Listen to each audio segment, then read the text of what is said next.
biyaya sa atin. And gaya ng sinabi ng ating inawit, stand up for Jesus, stand in His strength alone. The arms of flesh will fail you. Ye dare not trust your own. And maging sa ating pagsusumikap na sumunod sa mga kautusan ng Panginoon, ay hindi tayo titiwala sa ating sariling lakas. It will still be by the grace of God. So bago tayo magpatuloy sa atin pag-aaral, tayo muna ay manalangin. Panginoon naming Diyos, aming Ama, purihin ka sa iyong kadakilaan, sa iyong katapatan, sa iyong kabutihan, O Diyos. Lord, kami ay natulog at nagising, hindi dahil karapat-dapat kami sa panibagong araw, kundi dahil ikaw ay mahabagin, mabiyaya at tapat. Salamat, O Diyos, at lalo't higit, salamat sa pag-asa ng buhay na walang hanggan na meron ang bawat sumasampalataya kay Kristo. At salamat, O Diyos, ang aming pananampalataya hindi walang kabuluhan dahil sa unang araw ng linggo ay tunay na buhay muli ang aming Panginoong Hesus. Kung kaya't ang aming pagtitipon, pagsamba, paglilingkod ay tunay na hindi walang kabuluhan sa iyo. Salamat, O Diyos, at Lord, sa amin pong pagnanasa at pagsunod sa iyong kalooban na kami ay lumalim pa sa pagkakilala sa iyo, sa pagkaalam ng iyong katotohanan. Ama, pagpalain mo po nawa ang aming pag-aaral ngayon at tulungan mo kami na hindi lamang maging tagapakinig, kundi maging tagatupad ng iyong mga salita. At Ama, lahat ng ito ay makapagdulot ng kaluwalhatian sa iyong pangalan at katitibay ng iyong iglesia at ikaliligtas ng mga wala pa kay Kristo. Lahat ng ito'y dalangin namin sa ngalan ng aming Panginoong Hesukristo. Amen. Okay, so tayo ay dumako sa atin review sa ating, hindi pa nari lang Hindi pala ako nakabalik doon. Ayun, kaya pala may kakaiba. Medyo nagfi-feedback yata, ng kaunti. So atin muling paalalahanan, I hope this is the last lesson. Hopefully kabisado na natin ang 10 utos. If you could close your eyes and recite with us the 10 commandments, that will be wonderful. Commandment number 1, thou shalt have no other gods before me. Number 2, thou shalt not make unto thee any graven image. Thou shalt not bow down thyself to them, nor serve them. If you remember, kaya natin talaga dinuduktong yung verse 5, ay hindi lahat ng larawan ay bawal. Okay? Ang bawal ay yung mga partikular na mga larawan at figura na ang purpose ay sambahin at luhuran o sumisimbolo sa mga sinasamba at niluluhuran. So kailangan natin na maging malinaw doon. Commandment number 3, thou shalt not take the name of the Lord thy God in vain. Number 4, remember the Sabbath day to keep it holy. Number 5, honor thy father and thy mother. Number 6, thou shalt not kill. Commandment number 7, thou shalt not commit adultery. Commandment number 8, thou shalt not steal. Number 9, thou shalt not bear false witness against thy neighbor. And commandment number 10, thou shalt not covet. And last Sunday, sinimulan natin yung second to the last lesson about the commandment or the 10 commandments and the Christian. Ano ba ang parte ng 10 utos sa buhay ng mananampalataya?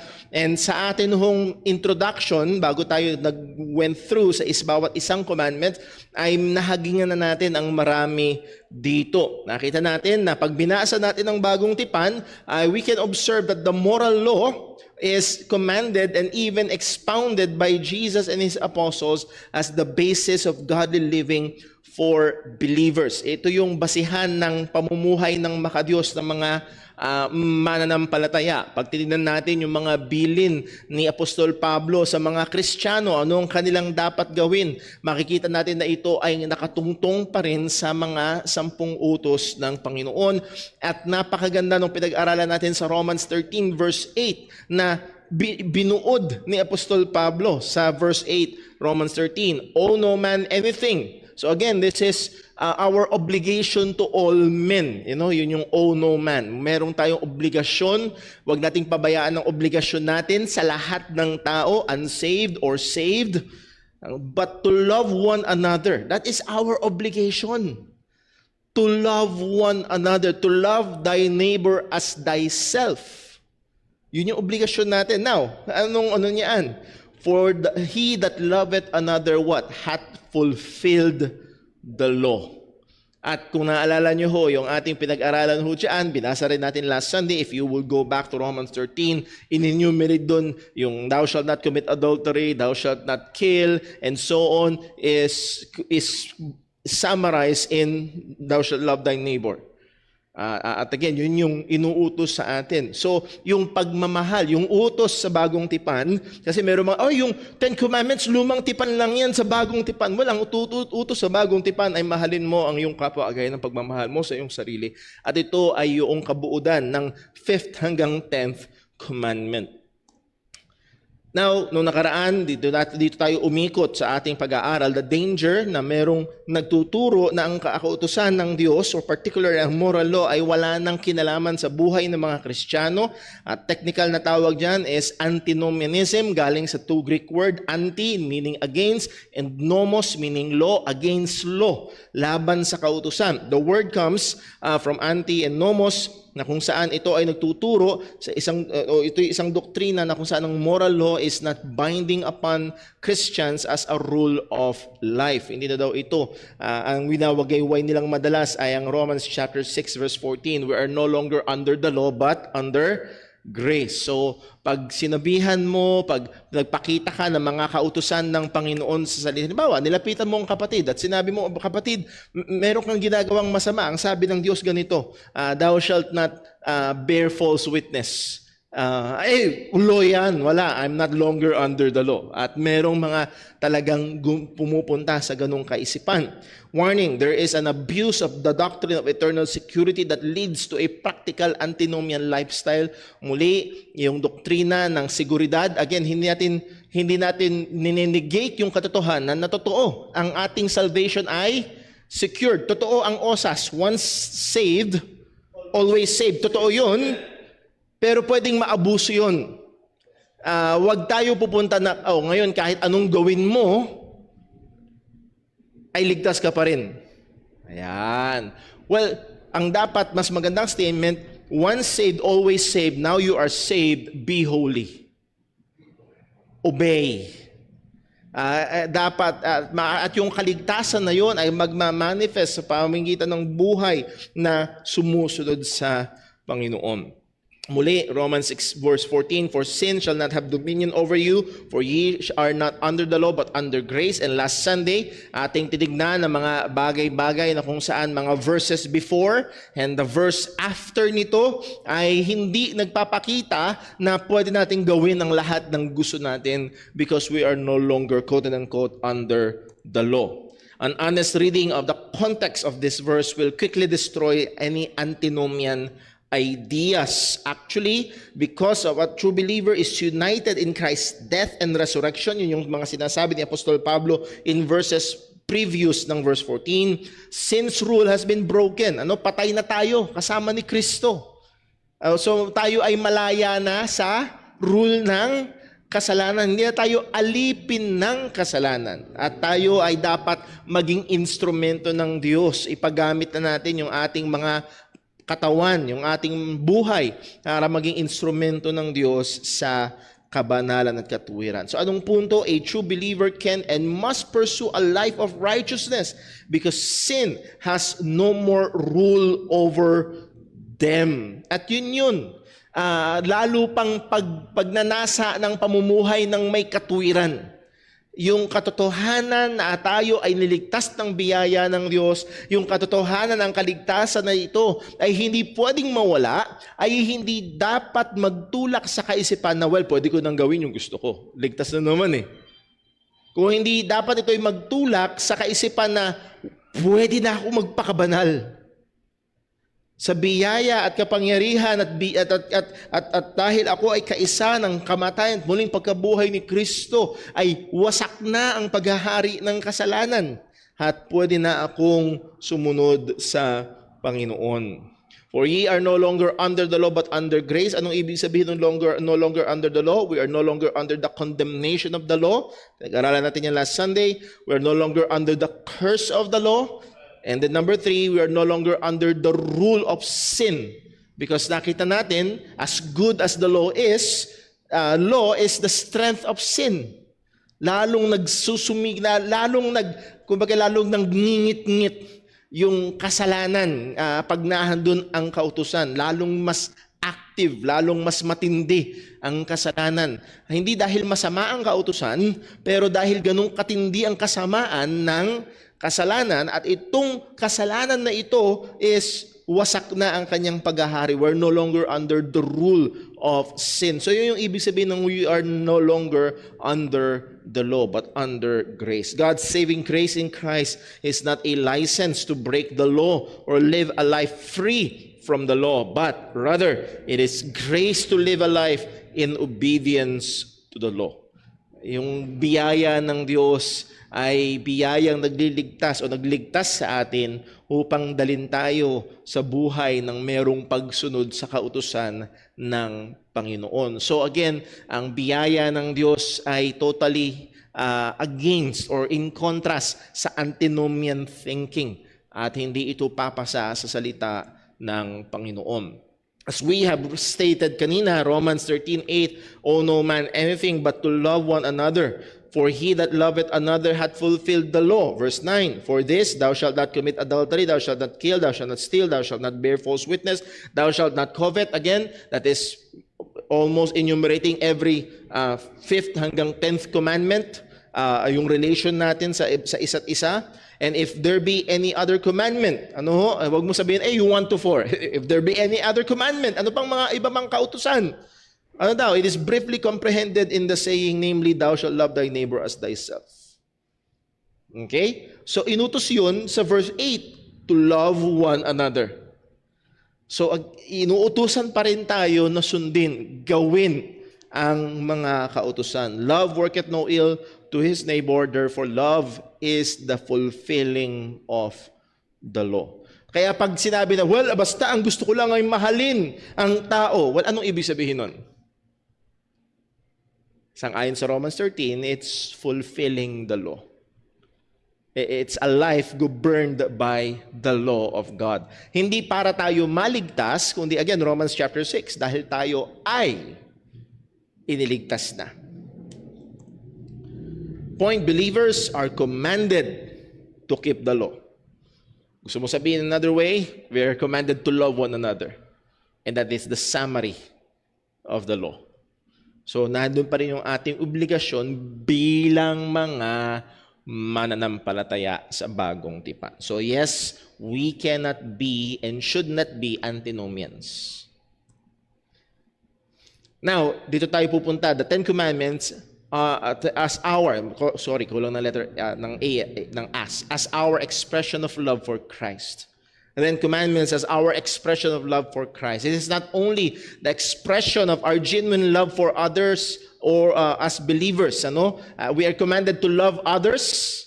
So yung ating pagmamahal sa kanila ay dapat ang outworking ng pagsunod natin sa kautusan.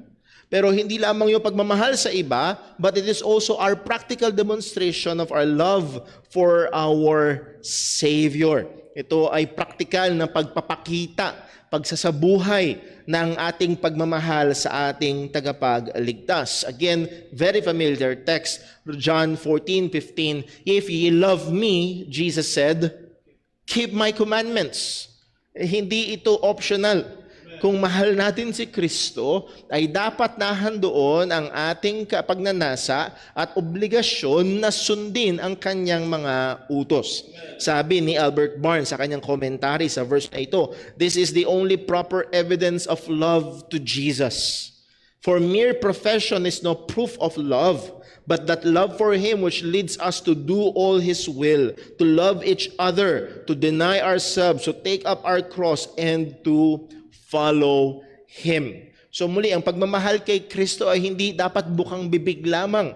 Ito ay nakikita sa ating pamumuhay, at isa sa binigyan diin mismo ng ating Panginoong Yesus is through keeping His commandments. We are not free, hindi tayo malaya to redefine the required evidence of our love and relationship with our Savior. Ganito ko ipapakita. Okay? Ganito gagawin ko para ipakita kong love ko si Jesus. Yes, surely pwede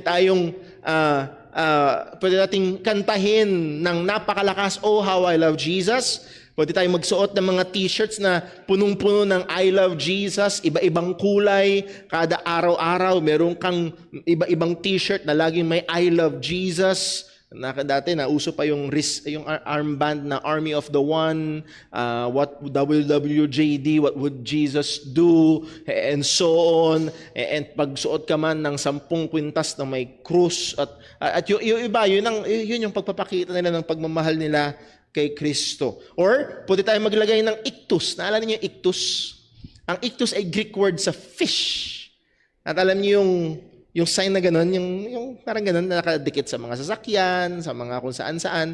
Ang ibig sabihin, ito ay abbreviation ng Yesu Kristo Theos Soter. Jesus Christ, God Savior. Yun yung sinisimbolo nun. So pag naglagay ka ng sticker na gano'n, or sa tombstone ng mga Kristiyano noon na persecuted, that is, they believe that Jesus is the Christ, He is God, the Son of God, and He is the Savior. So yun yung nagpapakita ng naging simbolo ng mga Kristiyano throughout that old history. So pwede kang lagyan mo ng iktus ang lahat ng gamit sa bahay, punuin mo ang sasakyan mo ng sticker niyan as demonstration ng iyong pagmamahal kay Kristo. Nevertheless, the proper demonstration of our love for Christ according to Him is keeping His commandments. Yun ang tamang pagpapakita ng ating pagmamahal kay Kristo.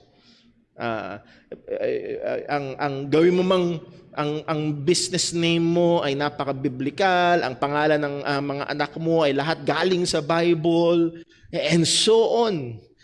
Matulog ka man, ang unan mo ay Bible mismo. Yung kape mo, yung mug mo, may nakalagay, I love Jesus. Lahat na lang. If you love me, keep my commandments. Yun pa rin ang pangunahin na kaparaanan para maipakita natin ang pagmamahal natin kay Kristo. 1 John 5:1, ang sabi ni Apostol Juan, whosoever believeth that Jesus is the Christ is born of God. Again, yung mga sumasampalataya si Kristo, si Jesus ay Kristo, si Jesus ang Mesiyas, ay ipinanganak ng Diyos. Hindi kaya kasing sumampalataya ng hindi born again. Okay?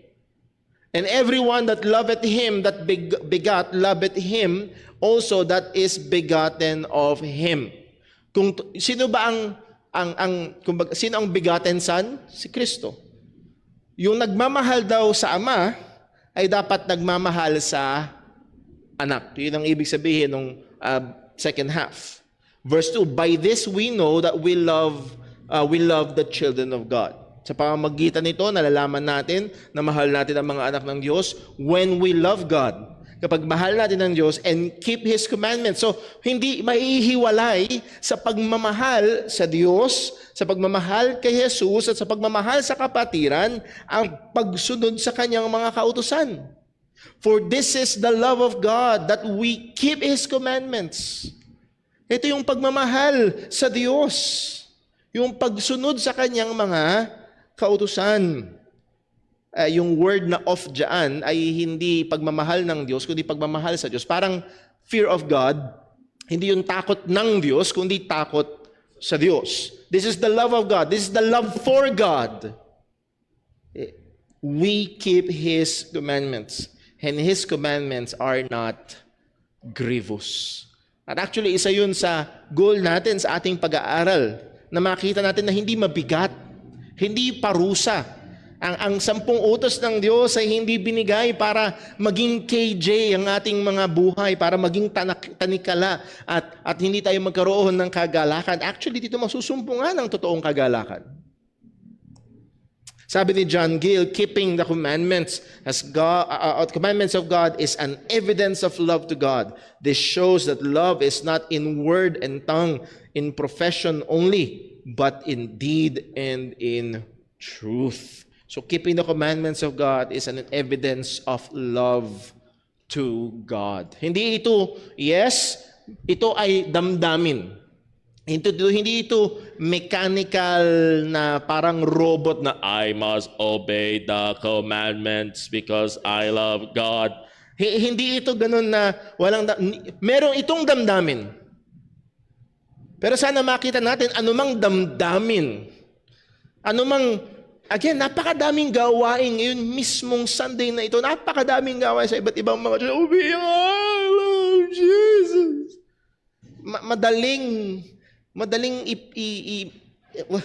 Madaling i-manipulate ang feelings. At madaling maging emotional. Manood ka lang ng K-drama, maya-maya emotional ka na. So, muli mga kapatid, isa sa mga napakalinaw na sinabi ng salita ng Diyos, if it's our expression of love for Christ. Sabi ni John MacArthur, obedience is the third characteristic of an overcomer. In these 5 verses, John weaves faith, love, and obedience all together inextricably or inseparably. Faith, love, and obedience. Magkakasama. Faith, love, and obedience. If we have faith, we love. And if we love, we obey. Magkakasama yun. They exist mutually in a dynamic relationship. And that is, genuine proof of love is obedience. So the genuine proof of faith is love. So medyo pa-backwards yung ginawa ni John MacArthur. Makikita mo yung obedience na proof ng love at yung love ay proof ng faith. And that is, kung totoong pananampalataya may pagmamahal at kung totoong may pagmamahal, keep my commandments. So that is, magbe-bleed in dun sa isa sa mga relasyon natin sa 10 utos o sa kautusan ng Panginoon, the 10 Commandments, and our assurance of salvation. Again, coming from, gusto ko lang linawin, the Decalogue or the 10 Commandments is not a or the means of salvation. Hindi tayo naliligtas sa pamamagitan ng 10 utos. Sana malinaw ho yun. We are not saved by keeping the commandments. Romans 3:21, but now the righteousness of God without the law. Okay? It's not through the keeping of the law. It's manifested, being witnessed by the law and the prophets, even the righteousness of God, which is by faith of or on Jesus Christ, unto all and upon all them that believe. For there is no difference, for all have sinned and come short of the glory of God. Yung verse 23 na madalas na kino-quote sa evangelism, for all have sinned and come short of the glory of God, yun ay sola fide. Nagpapakita na ang kaligtasan sa pamamagitan lamang ng pananampalataya. Walang ibang paraan kasi kung by works, laglag lahat. For all have sinned and come short of the glory of God. Kung sa pamamagitan pagsunod sa kautusan, muli, laglag lahat. For all have sinned and come short of the glory of God. So again, the righteousness of God, that is, yung righteousness na pagiging katanggap-tanggap sa Panginoon ay hindi sa pamamagitan ng kautusan. Galatians 3:24, verse na I would commend to your memory, kung pwede niyong tandaan sapagkat napakaganda at napakahusay na katotohanan ng laman nito. Wherefore the law was our schoolmaster to bring us unto Christ that we might be justified by faith. Anong problema sa Galatians? May mga Judaizers na nagpapasok ng pilipit na gospel. Isinasama nila ang circumcision, isinasama nila ang law, obedience to the law to be saved. At tiniliwanag ni Apostol Pablo, no, the law is our schoolmaster to bring us to Christ that we might be justified by faith. Hindi mo pwedeng isama yan as a prerequisite para maligtas. Ang magliligtas sa atin ay pananampalataya kay Kristo, si Jesus na namatay at muling nabuhay, at ang gawain ng kautusan ay ituro tayo patungo sa Kanya. Philippians 3:8, ang testimony mismo ni Apostol Pablo, they doubtless I count all things but loss for the excellency of the knowledge of Christ Jesus my Lord, for whom I have suffered the loss of all things and do count them but down, but I may win Christ and be found in Him, not having mine own righteousness, which is of the law. Ang pag-asa ni Apostol Pablo, as strict as he was, napakahigpit niya. Hindi lang siya basta Hudyo, hindi lang siya ay isang Pariseo. Pero ang pag-asa niya bilang Kristiyano ay hindi yung pagsunod niya sa kautusan O hindi yung katwiran sa pamamagitan ng pagsunod sa kautusan, but that which is through the faith of or in Christ, the righteousness which is of God. Yung katwiran na galing sa Diyos. Hindi yung katwiran na galing sa pagsunod ko. Kundi yung katwiran na galing sa Diyos, and paano yun napapasa atin? Paano yun nai-impute sa atin? By faith. So ito ang patotoo ni Apostol Pablo. So again, the Decalogue or the Ten Commandments ay hindi paraan ng kaligtasan. At kung narito ka, kaibigan, at yun pa rin ang iyong iniisip, ang iyong pagsunod, ang iyong kabutihan, ang magbibigay ng lisensya sa iyo para pumasok sa langit, ang magpapaging dapat sa iyo para pumasok. Mabait na tao naman ako, wala naman ako, hindi ako perfecto, pero wala namang ginagawang masama. Sa langit naman siguro ako pupunta pag namatay ako. I'm sorry. Yun ay isang kasinungalingang gawa ng dyablo na magdadala sa iyo sa impyerno. For all have sinned and come short of the glory of God. Yung konti na yon, na tingin mong konti, sapat yun para daling ka sa kapahamakan. At ang tanging magliligtas sa atin ay hindi ang ating pagsunod sa kautusan, kung hindi ang pananampalataya kay Kristo. So I hope malinaw. Okay? Hindi paano maligtas ang ating bibigyan pansin dito, kung hindi anong ebidensya o isa sa mga ebidensya na tunay nga akong ligtas sang-ayon sa salita ng Panginoon.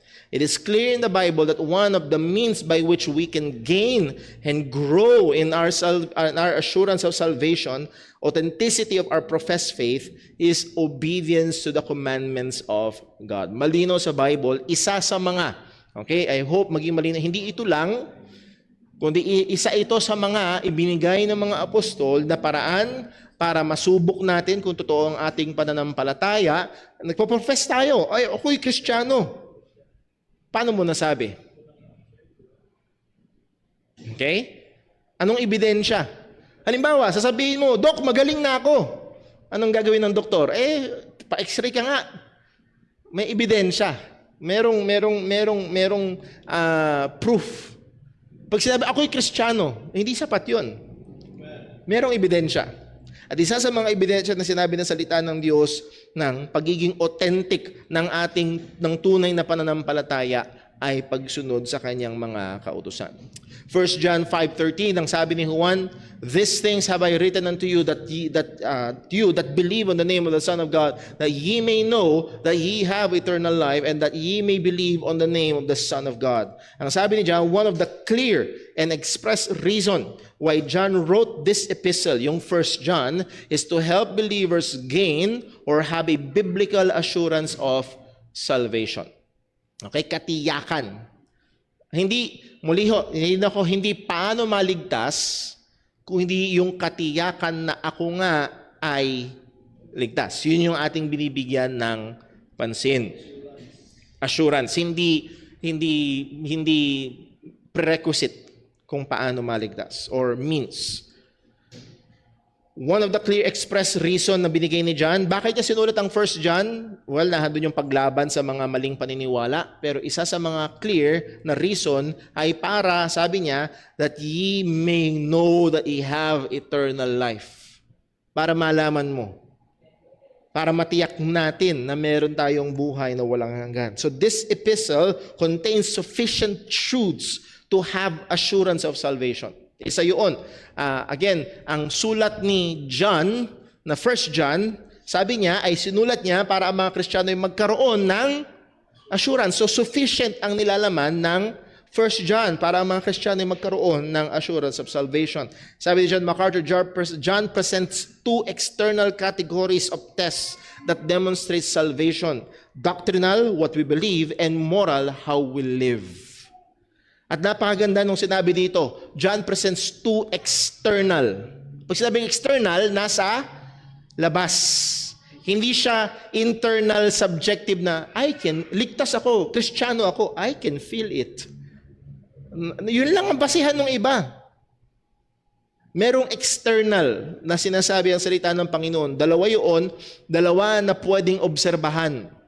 Una ay doctrinal, anong tinuturo. And then pangalawa ay moral, paano namumuhay. At mahalaga ito. This two goes together in the life of a genuine born-again person. Hindi pwedeng isa lang.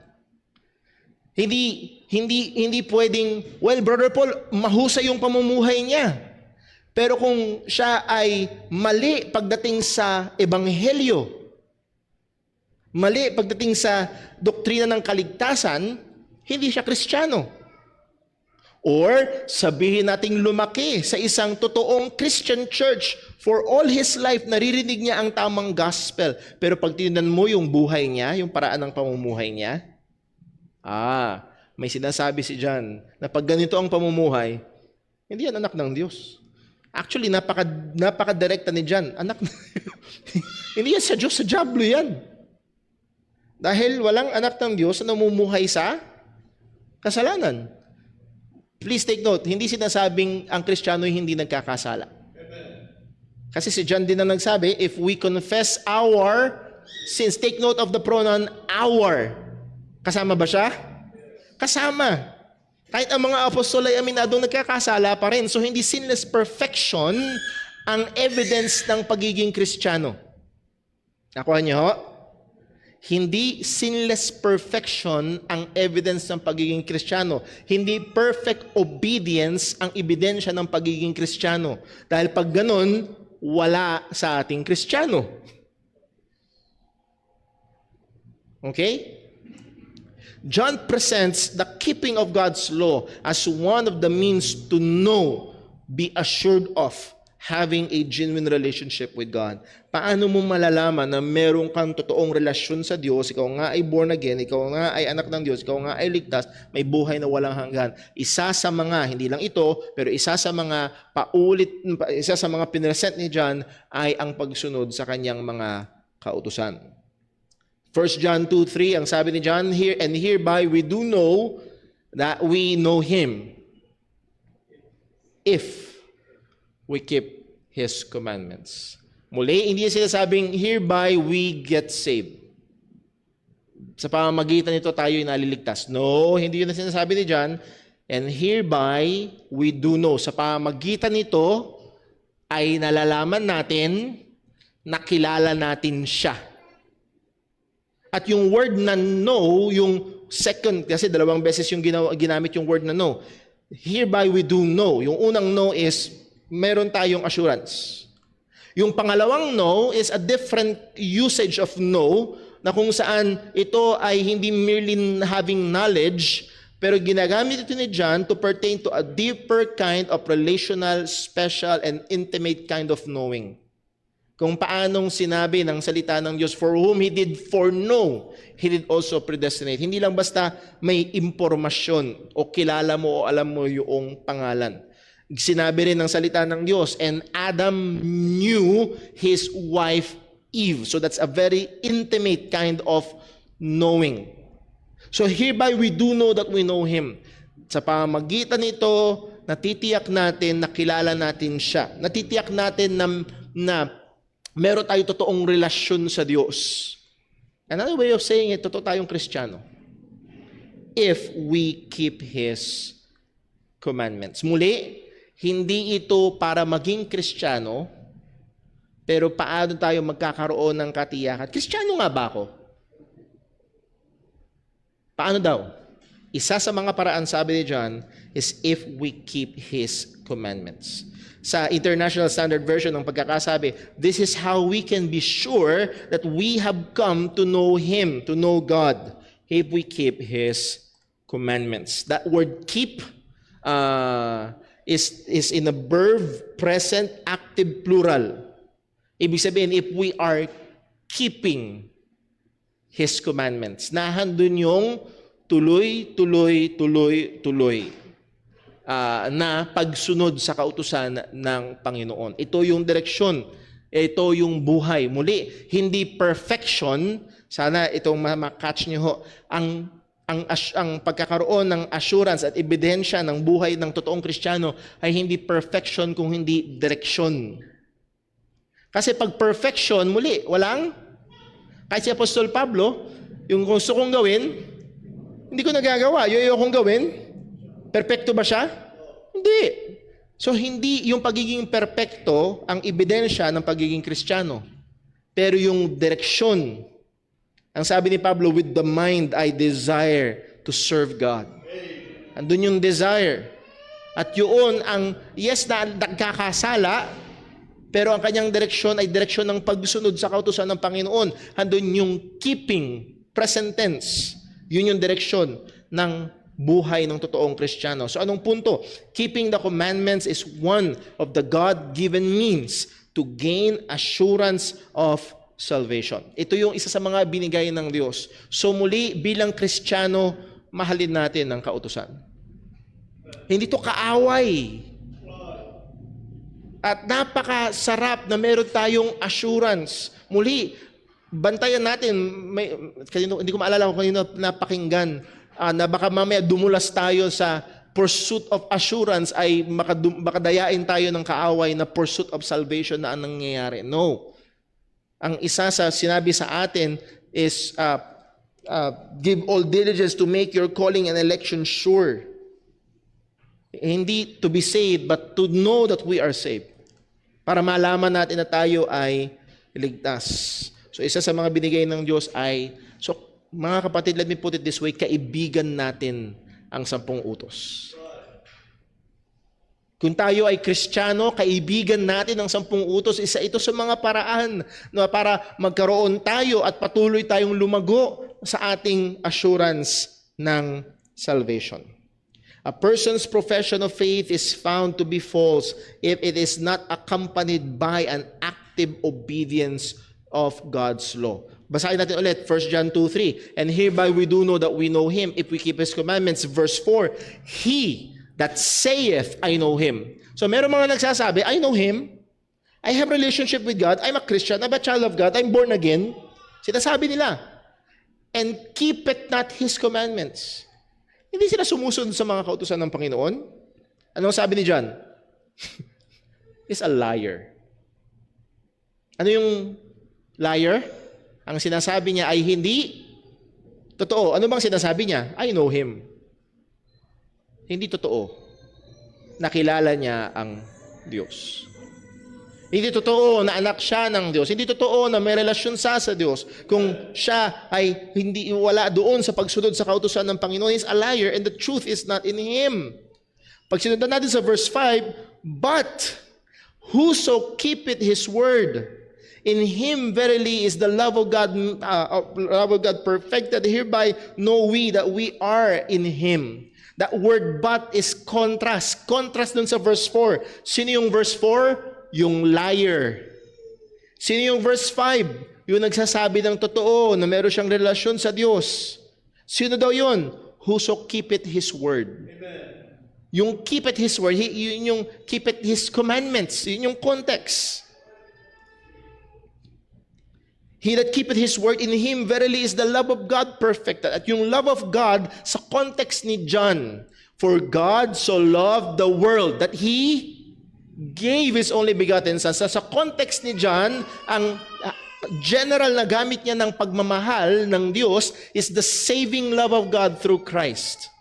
Nakuha ko natin? So hindi ito yung love na, love ko siya. Hindi. Ito ay yung nagliligtas na pagmamahal ng Diyos sa pamamagitan ni Kristo. At ang sabi ni John, whoso keepeth His word, that is keeping the commandments, obeying the commandments, in Him siya, verily is the love of God, the saving love of God is perfected, complete, accomplished. Ibig sabihin, totoo. Totoong ligtas siya. Makikita sa buhay ng isang nagpapakilalang Kristiyano. So John restates that this is a means by which true believers gains assurance. Hereby, know, take note of the pronoun, we. Sino yung we? Si John at ang lahat pa ng mga mananampalataya. Ibig sabihin, dito rin nakatungtong ang assurance ng salvation ni John. Isa rin ito sa mga paraan kaya siya may assurance. Hindi dahil nakasama niya si Jesus for 3.5 years. Merong isa nakasama si Jesus for 3.5 years pero nasa impyerno. Si Judas.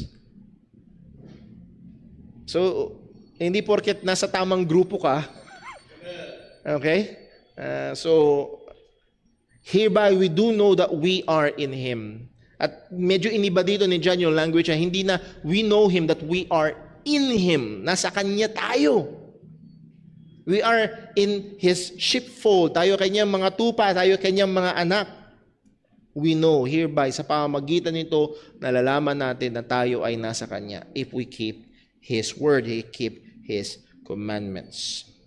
So again, ang 10 utos muli ay isa sa mga, hindi ito time para pag-aralan natin ang lahat ng sinabi diyan na basis ng assurance, pero ang isa sa mga relasyon ng Kristiyano sa 10 utos ay ito ay kailangan nating sundin, pagpapakita ng pagmamahal natin sa kapwa, pagpapakita ng pagmamahal natin kay Kristo, at basihan ng ating katiyakan ng kaligtasan.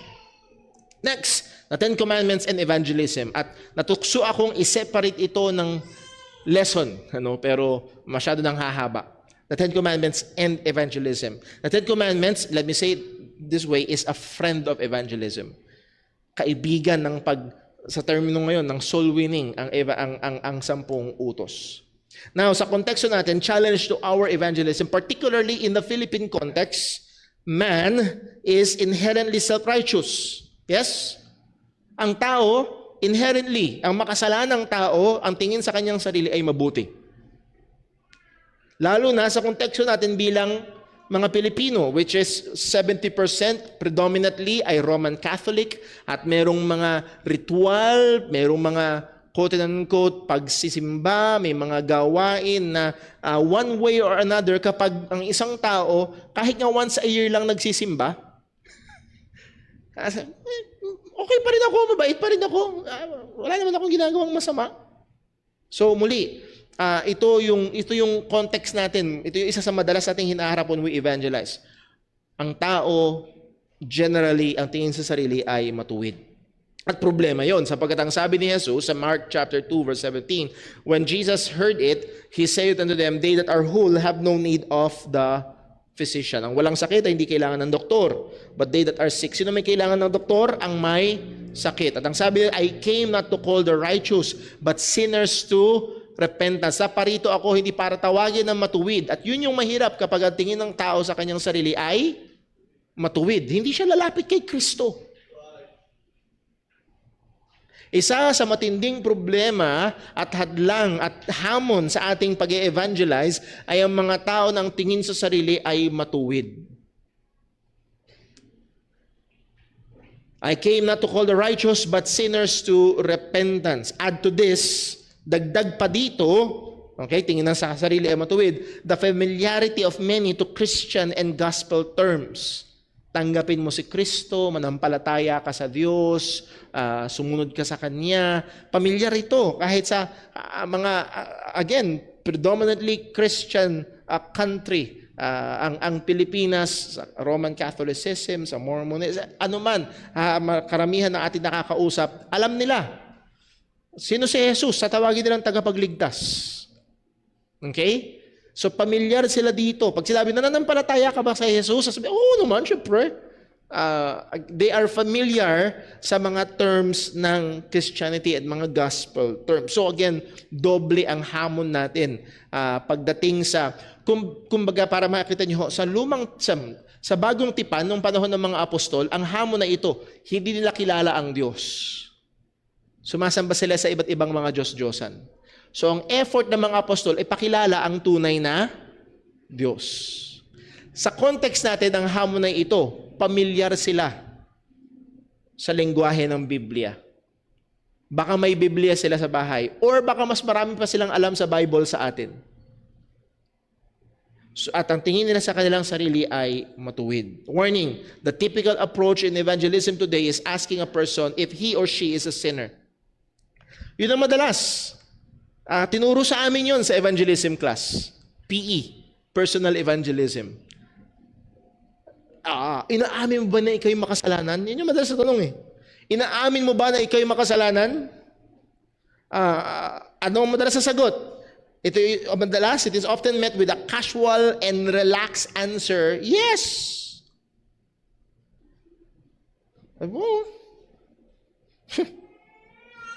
Oo, pero konti lang. Or yung ibang sagot, hindi naman, Hindi naman masyado. Yung iba, oo. Sinamin ko, makasalanan ako. Wala namang perpekto eh. Lahat naman. Tao lang nagkakasala. At yun yung mapanganib. Naaaminin nilang sila'y makasalanan, pero relax lang sila. It just shows na hindi nila naiintindihan kung ano ang kasalanan. Yes, ako'y makasalanan, pero okay lang. Okay pa rin sila sa tingin nila. This may be true, but it is missing a very important element. Ano yung nawawalang elemento? Guilt. At hindi lang ito yung feeling guilty, kung hindi the realization of our legal guilt before God. Na talagang may nalabag. At dahil may nalabag,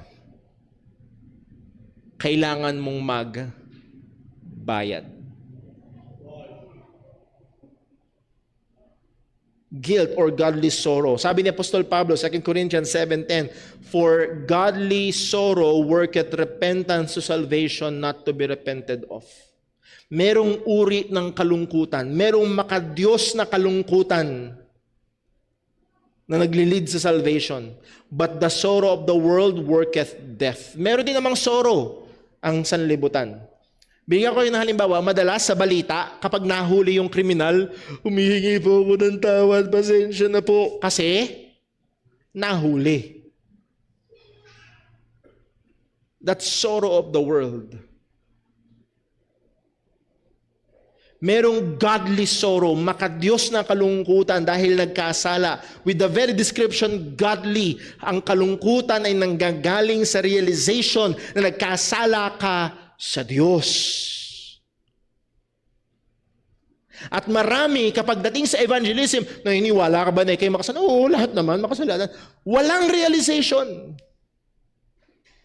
Lahat naman, pare-pareho lang. Hindi na nauunawaan yung bigat. Sabi ng Romans 1:18, "For the wrath of God is revealed from heaven against all ungodliness and unrighteousness of men who hold the truth in unrighteousness." Walang realization na sila nasa ilalim ng puot ng Diyos. Romans 2:12, "For as many as have sinned without law shall also perish without law, and as many as have sinned in the law shall be judged by the law." Wala man sa kanila ang kautusan o salita ng Diyos, nahadon pa rin ang hatol ng Panginoon. Anong pinapakita ng Romans 2:12? Everyone is guilty. Kaya ang sabi pagdating sa verse 9, Romans 3:9, "What then, are we better than they? No, in no wise. For we have before proved, both Jews and Gentiles, that they are all" what? Under sin. Yun yung nilabor ni Pablo. Nakita niyo ho, bago ipinresent ni Apostol Pablo sa Romans chapter 3, verse 21 hanggang sumusunod, ang gospel, nilabor muna niya mula Romans chapter 1, verse 18 hanggang chapter 3, verse 20. Almost 3 chapters, nilabor ni Apostol Pablo na ipakita ang pagiging guilty.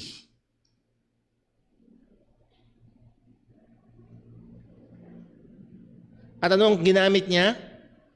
The law. Yung mga Hudyo, oy kayong mga Hudyo, nasa inyo ang kautusan, hahatulan kayo sa pamamagitan ng kautusan. O kayong mga Hentil, wala kayong kautusan, nakasulat ang kautusan sa puso, hahatulan pa rin kayo ng Panginoon. Ang nilabor ni Apostol Pablo, nasa ilalim kayo ng hatol ng Diyos. For there is none that understand. Sabi sa verse 10, "As it is written, there is none righteous, no, not one." Nasa ilalim ng kasalanan. Nasa ilalim ng parusa. There is none that understand, that there is none that seeketh after God. Kaya si Jesus, makikita natin na si Jesus mismo, ginamit niya ang kautusan para i-expose ang pagiging makasalanan. Naalala niyo yung rich young ruler sa Mark chapter 10 verse 17, and when he was gone forth in the way, there came one running and kneeled to him and asked him, Good master, what shall I do that I may inherit eternal life? Jesus said unto him, Why callest me thou good? There is none good but one, that is God. Verse 19, Thou knowest the commandments. Ang tanong ng tao, paano ako magmamana ng buhay na walang hanggan? Anong sagot ni Jesus? Alam mo ang kautusan. Do not commit adultery, do not kill, do not steal, do not bear false witness, do defraud not, honor thy father and mother. Ano ang sagot nitong taong ito? And he answered and said unto him, Master, all this have I observed from my youth. Nakakalungkot. Isa sa pinakamalungkot na maaaring sabihin nating verse sa book of Mark ay ang Mark chapter 10 verse 20. Nang isang tao na iniharap sa kautusan ng Diyos, ang tingin pa rin niya sa sarili niya, pasado.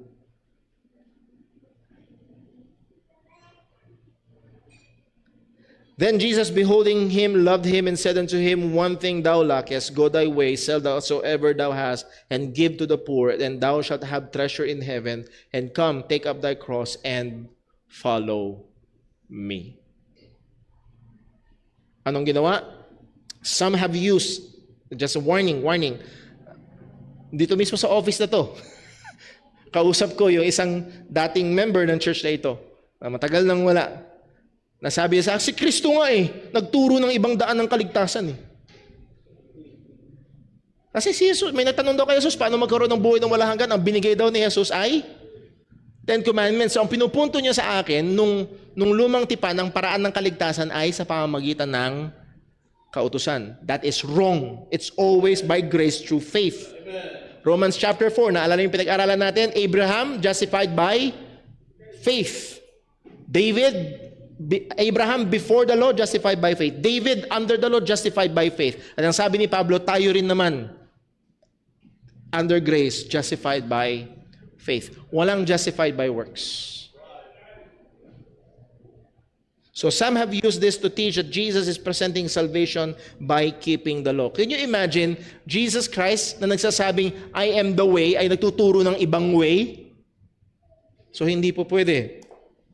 Mark 10:22, and he was sad and at that saying and went away grieved, for he had great possessions. And Jesus looked around about and saith unto his disciples, How hardly shall they that have riches enter into the kingdom of God? And the disciples were astonished at his words. Nangmangha sila sa sinabi ni Jesus. Bakit? Kasi nung time na yon, ang tingin nila kapag mayaman ng isang tao, una, malapit siya sa Diyos, pinagpapala siya . Pangalawa, yung mayaman, mas may kaparaanang gumawa ng mabuti, magbigay limos. So mas marami siyang langit, points. So sa mata ng mga tao, nung time na yun, pag mayaman ka, mas pasok ka. Pero binaligtad ni Jesus yung worldview na yun. Ang sabi ni Jesus, ang sabi niya, How hardly shall they that have riches enter into the kingdom of God?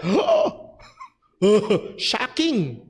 Pagdating sa verse sa susunod, but Jesus answered again and said unto them, Children, how hard is it for them that trust in riches to enter into the kingdom of God? Yun, in-expose ni Jesus. He trusts in His riches. Tumutulong siya, may mga ginagawa siya. He's using His riches to obey the law, to be good, to help.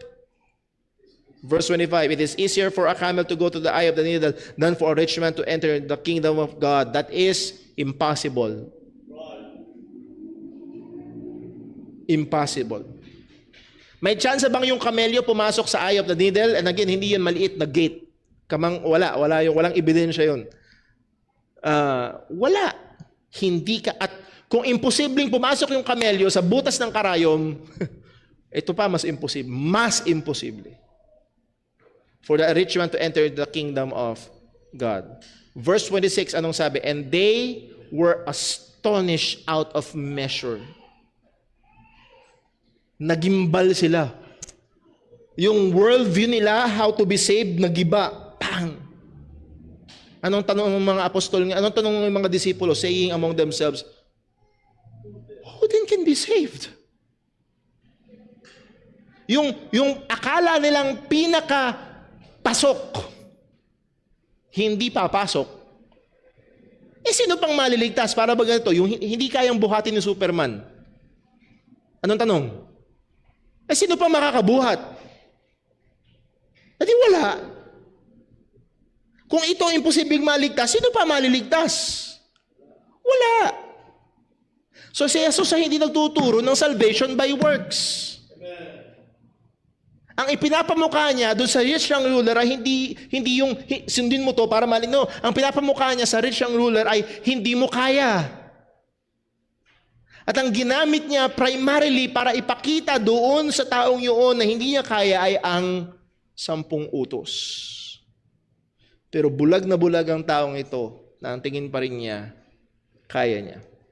Kaya ang sagot ni Jesus sa verse 27, and Jesus looking unto them saith, with men it is impossible. So muli, kung sinusubukan mong iligtas ang iyong sarili sa papaano mang paraan, impossible.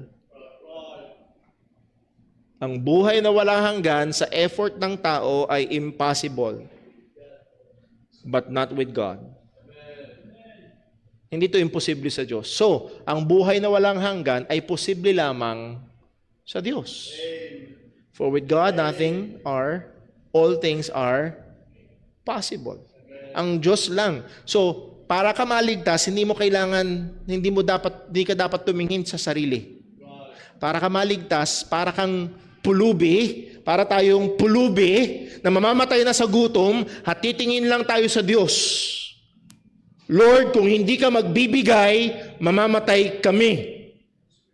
Lord, kung hindi ka magbibigay, mapapahamak kami. At salamat sa Diyos, ibinigay niya ang kanyang bugtong na anak. So, hindi nagtuturo si Jesus ng salvation by the law. Ginagamit niya yung law para ipakita. Again, hindi ignorante si Jesus sa purpose ng law. Tingin niyo, hindi alam ni Jesus yung sinabi ni Pablo that the law is our schoolmaster to bring us to Christ that we might be justified by faith. Jesus was not saying that a man can be saved by works, that is keeping the law. It is clear that it is impossible with men. His goal when he asked the young man about the law is to use it to show his utter hopelessness. Yun yung goal ni Kristo. At kung sakali man na tayo magkakaroon ng kausap, we're sharing the gospel at self-righteous. Ang tingin niya sa sarili, mabait siya, nagsisimba siya, ang ginamit siyang ginagawa. Isa sa mga paraan na dapat at pwede nating gamitin ay ang 10 utos ng Diyos. God used it for Paul. Ginamit ito ng Panginoon kay Pablo.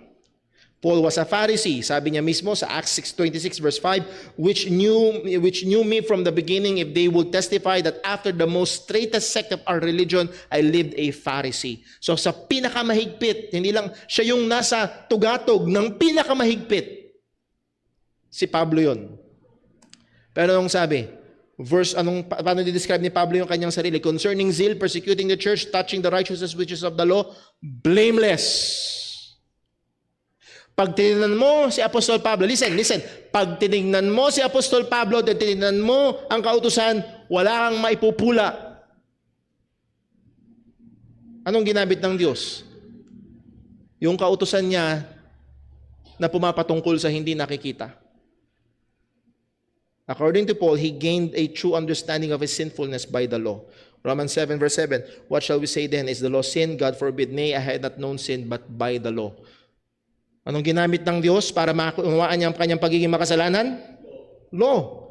For I had not known lust except the law had said, thou shalt not covet. And then gumuho ang self-righteousness ni Pablo. Commandment 1 to 9. Pag tinignan mo siya, blameless. Pero pagdating sa commandment number 10, alam niya, madumi ang puso. Bagsak ang self-righteousness. Paul may be outwardly blameless, but the law exposed his inward corruption. Again, anong design ng Diyos? Galatians 3:24, wherefore the law was our schoolmaster to bring us to Christ, that we might be justified by faith. God gave us the law to serve as a mirror so that it may show our own sinfulness. God designed the law not to be a ladder to heaven, but a tutor to bring us unto Christ, that we might be justified by faith. So itong challenge, let us, by the grace of God, with wisdom, patience, and love, confidently utilize the law as God designed it to be, to bring people to Christ, that we might be justified by faith. And as I was doing this lesson, yung atin hong gospel track na mas matindi pa sa COVID ay outdated na. Dahil nalimutan na ng tao ang COVID. At Lord willing, isa sa mga i-incorporate natin na yung katotohanan na ito, the law, na mag-expose ng pagiging makasalanan ng tao at dadalhin sila sa pananampalataya kay Kristo. At magtiwala tayo doon. At pag-isipan natin, pag-pray, Lord, sa aking pagsa-soul winning yan, sa aking pag-evangelize, sa aking pag-share ngayon ng gospel, paano kayo i-incorporate ito? Lord, bigyan mo ako ng wisdom, turuan mo ako. Again, hindi yung husay natin, Lord, kundi yung mismong tool na ibinigay mo para maipakita, lalo na tayo ay namumuhay sa isang lugar na maraming mga tao ang self-righteous. With that, meron ba may tanong? Question? Brother Boy po.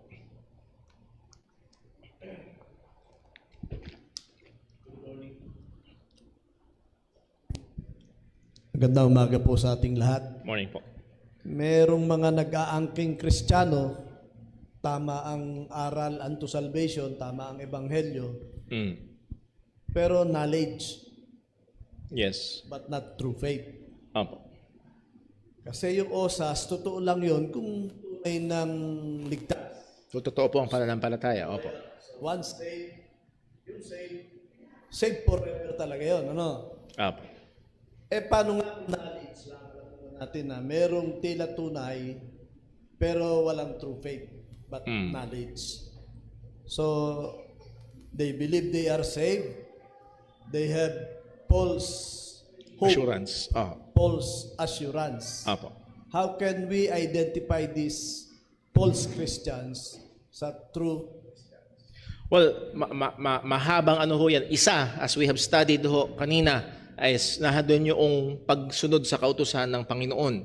Darito nag-aangkin na siya'y Kristiyano, maaaring tama ang gospel, pero siya'y walang pakialam, walang desire, walang pakialam na sumunod sa mga kautusan ng Panginoon, ay isang matinding red flag na yon. Hindi lamang yon, sabi ni John, may pagmamahal sa kapatiran, may pagmamahal kay Kristo. Kung wala siyang pakialam yes, maaaring mabuti siyang tao, pero wala siyang pakialam. Talagang wala siyang pakialam sa church, wala siyang pakialam sa mga kapatiran. Ang sabi ni John, how dwelleth the love of God in him? Paano mangyayari na sa kanyang pagmamahal? The saving love of God. Hindi pwede. Hindi unreal. Kung siya nabubuhay sa kasalanan, hindi pwede na siya ay pinanganak ng Diyos. Siya ay anak ng diablo. And then marami pang iba. As I've said, isa lang yung pagsunod sa kautusan. Yun din ang isa sa maaaring maging benefit ng church discipline. Na pag halimbawa, member ng church, again, nananampalataya sa ebanghelyo, sumunod sa tubig ng bautismo, pero siya ay nagkasala at ayaw niyang magsisi sa kasalanan, dumaan, kinirebuke, ayaw magsisi, nagsama ng saksi, ayaw magsisi, buong church umatawag sa kanya magsisi, para magsisi, ayaw niyang magsisi. Anong sabi ng Panginoon? Ituturing siyang. Kung yung disiplina ng Diyos sa kanya ang magpaluhod sa kanya para siya manumbalik, or talagang may expose na hindi siya mananampalataya. So again, yung mga bagay na paano tayo makakapag-minister. Ang goal sana natin doon ay makapag-minister sa Kanya. Hopefully, una, makita, ma-realize na siya ay totoong ligtas at dapat siyang manumbalik. Or pangalawa, ma-realize na baka hindi nga talaga siya ligtas at siya ay matakot sa kanyang kalagayan. Mahirap yung nadaya na kala niya magaling na siya. Parang yung nadaya ng fake healer. Hindi faith healer, fake healer. Sinabi na magaling na ang cancer mo. After 2 months, patay. Naniwala siya, tinigil niya yung treatment. Ilang buwan, patay. Napaniwala siya. So, again, ang goal natin ay makapag-minister kung sakaling na doon yung false assurance ng salvation. Ano pa ho ba? Ayun, sige, dito muna, kay Brother Lance and then kay Brother,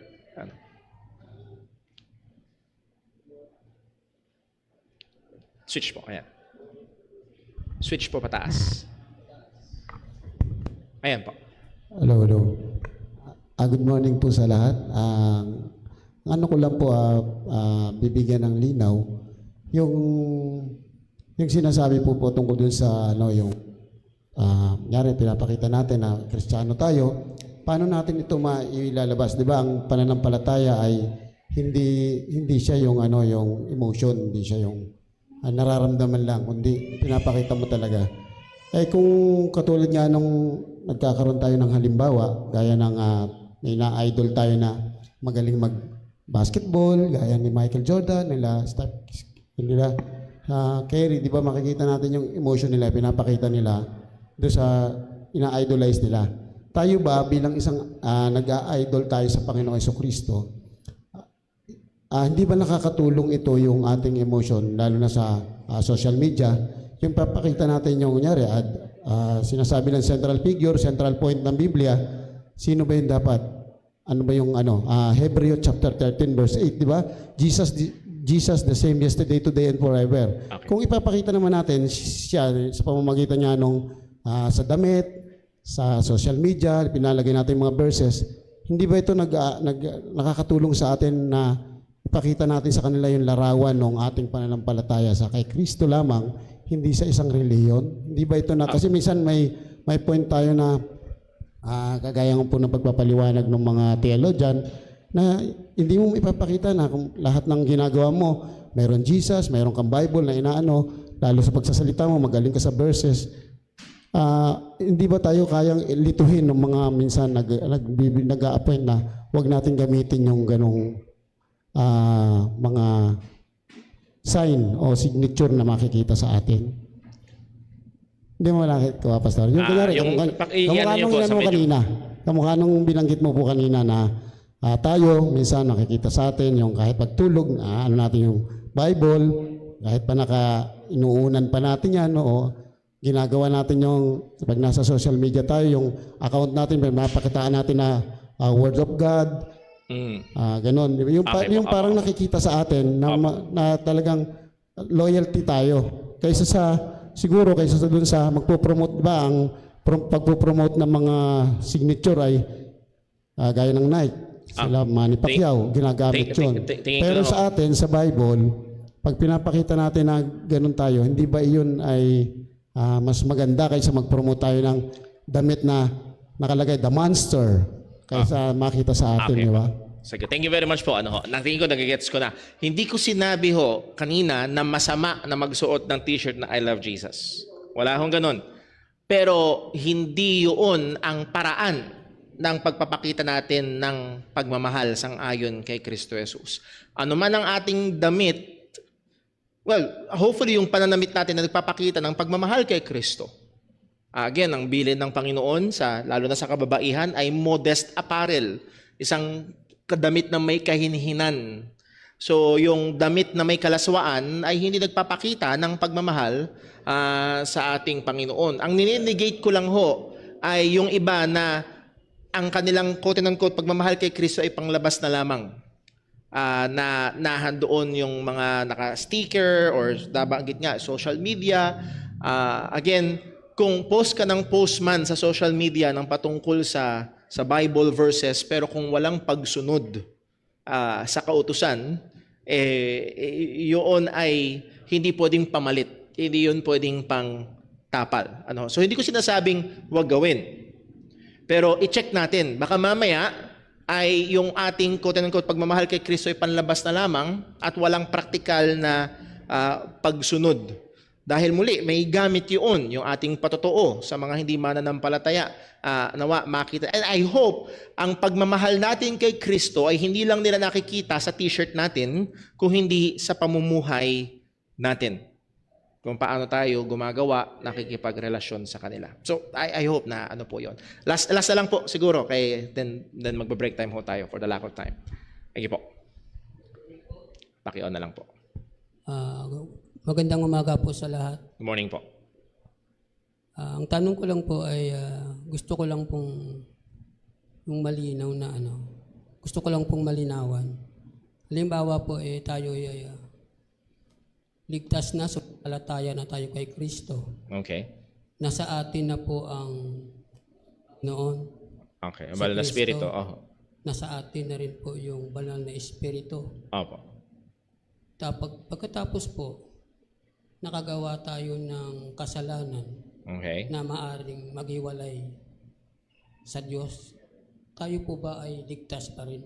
Walang makakipaghiwalay sa atin sa pag-ibig ng Diyos kay Kristo Jesus. Yun ho ang malinaw na sinabi ng salita ng Panginoon. Walang makakaagaw sa kanila sa aking mga kamay. Yun ang sinabi at pangako ng ating Panginoong Hesukristo. Ang punto ho ay ito, ang Kristiyano ba ay maaagaw? Hindi. Ang Kristiyano ba ay mawawala ang kaligtasan? Hindi. Pero ang Kristiyano ba ay nagkakasala? Oo, nagkakasala pa rin ang Kristiyano. Hindi perfect ang Kristiyano. That's why we have verses like 1 John 1:9. If we confess our sins, He is faithful and just to forgive us and to cleanse us from all unrighteousness. So ang nag-iingat sa ating kaligtasan, ang basihan ng ating kaligtasan ay hindi yung gawa natin, yung ginawa ni Kristo. Okay. Ang pag-iingat ng ating kaligtasan or seguridad ng ating kaligtasan, hindi pa rin ito doon sa gawa natin, kung hindi yung ginawa pa rin ni Kristo. So, kailangan ho maging malinaw po yun. We are saved and kept saved by God, by the grace of God. Ang pinag-uusapan ho natin, well, paano ko malalaman na totoo yun? Na I am saved and kept saved. So, hindi tayo naniniwala na ang kaligtasan, sangayon sa Biblia, Romans 8, napakalinaw, pag nasa iyo ang banal na Espiritu, siguradong bubuhayin kang muli. Dahil dineklara kang matuwid ng Diyos, hindi ka na mahahatulan.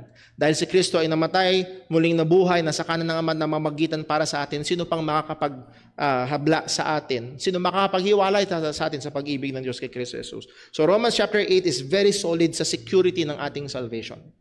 Hindi nawawala ang kaligtasan. Pwede lang mawala ang kaligtasan kung pwedeng pumalya ang Diyos. At hindi papalya ang Diyos. So, dahil hindi nakasalalay ito sa ating gawa. So, kung ang kaligtasan, any part ay nakasalalay sa atin, bagsak. Kasi babagsak tayo. Now, ang inaano ho natin ay yung ebidensya. Kung ang buhay ng Kristiyano, sabi ni John, ang buhay ng Kristiyano, ang ebidensya ay pagsunod. Hindi perfection, pero nandun yung direksyon. Pero kung ang direksyon niya ay kasalanan, 1 John chapter 3, ang pinanganak ng Diyos ay hindi pwedeng mamuhay sa kasalanan, does not exercise or live in sin. Iyon ang sinabi ng salita ng Panginoon. So, hindi pwedeng mawala ang kaligtasan ng isang totoong ligtas. Pero pagdating sa assurance ng kaligtasan, lumalago tayo doon. Kaya nga sinabi niya, that ye may know. Andun yung pag-assured. I hope na nadil po natin. Excuse me po, no? Opo. Narinig ko po sinabi nyo, wala pong makapaghiwalay sa atin sa kamay ng Diyos. Opo. Sinabi po po yun. ni Apostol Pablo. Opo. Tama po yung sinabi ni John. Opo. Pero kung ikaw po mismo ay humihiwalay sa Diyos, kung ikaw mismo ang humihiwalay sa Diyos, Okay. sa kamay ng Diyos, umaalis ka, Okay. pumapalag ka, maaari kayang bitawan ka ng Diyos. Kasi may Dalawa ho yun. Dalawa lang yun. po. It's either yun ay ebidensya na hindi ka talaga tupan ng Diyos. Sabi po kasi dito po, kundi pinaghihiwalay ng inyong mga kasalanan kayo at ang inyong Diyos at ang inyong mga kasalanan ay siyang nagpakupli ng kanyang Sa mukha Isaiah? inyo. Tama ho ba Sa yan? huwag makinig. Sa Isaiah? Opo. Sa Isaiah. Opo, totoo yun. Nung tayo ay wala pa kay Kristo, talagang inihiwalay tayo ng ating mga kasalanan sa Diyos. Pero nung tayo nanampalataya na kay Kristo, tayo pinapagkasundo na. Therefore, if any man, we have peace with God through our Lord Jesus Christ. Sabi ng salita ng Panginoon. Meron tayong kapayapaan sa Diyos. So meron hindi na tayo hiwalay sa Diyos. Tayo inampun na sa pamilya na, tayo ay nasa Kanya na. At ang anak ng Diyos pag nagkakasala, hindi tinatapon sa labas. Ang anak ng Diyos pag nagkakasala, pinapalo ng Diyos. Ito naman po. Pero anak pa rin. Lilimitahan ho natin doon. Malinaw ho ang salita ng Diyos na ang kaligtasan ay hindi pwedeng mawala. Okay? Pero pag ang isang tao maaari nagpapakilalang ligtas, then later on, ang buhay niya ay tumalikod siya sa Panginoon, ang sabi ng salita ng Diyos, sila'y lumabas sa atin sapagkat hindi sila sa atin. Na obvious na hindi talaga. So hindi Kristiyano tas nawala ang pagiging Kristiyano. Hindi talaga sila Kristiyano nung una pa man. Dahil walang tupa ng Diyos na nagiging kambing. Hindi pwede. Let's pray. Panginoong Diyos, aming Ama sa langit, salamat po sa iyong salita, salamat sa kaligtasan, salamat sa iyong biyaya at nawa, Panginoon, sa aming pagpapatuloy at sa pamumuhay namin bilang mga mananampalataya. Tulungan mo kaming mahalin at sumunod sa iyong mga kautusan at makita nawa ng mga tao sa aming paligid na kami nga ay mga tunay na mananampalataya. At sa time ng fellowship at pagkain, pagpalain mo po nawa at malawalhati ka namin. Handa mo kami sa aming pagsamba, dalangin natin sa pangalan ng aming Panginoong Hesukristo. Amen. Pasensya na po, talagang kupit tayo sa oras. God bless po.